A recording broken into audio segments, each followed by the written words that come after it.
from day one, Amorim has had doubts about Rashford, even though the first goal of Amorim's reign was scored by Rashford at Ipswich. So, it came from that high point, but I don't think there's a way back. And I don't think from Marcus Rashford's perspective either, he's prepared to work for Ruben Amorim because he'll feel, I imagine, quite slighted by Amorim the way he was treated.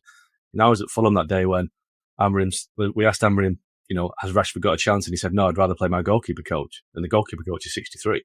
So you can't say things like that and open the door for a player to come back. So I think there's no chance of Marcus Rashford going back to Man United. So Jim Ratcliffe even said a similar thing when he was interviewed recently. So for me, it's a question of, get to the end of the season, where does he go? Because I have to say, I was at the Villa games against PSG home and away. And Rashford was very quiet away. He was taken off in the first game in Paris. It wasn't the easiest game for Villa, but he didn't have a great game. Second leg at Villa Park, first half, it was non-existent. His loss of possession gave away the first goal. But second half, for 25 minutes, he was on fire.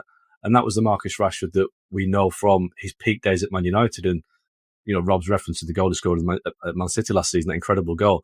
That is what Marcus Rashford is all over. He's a moments player rather than a player with any consistency. And I think it's almost like we're all being a bit gaslit here by the Marcus Rashford, the pro Marcus Rashford camp, because let's be honest, he scored 3 goals in 18 games for Aston Villa and 2 against Preston North End.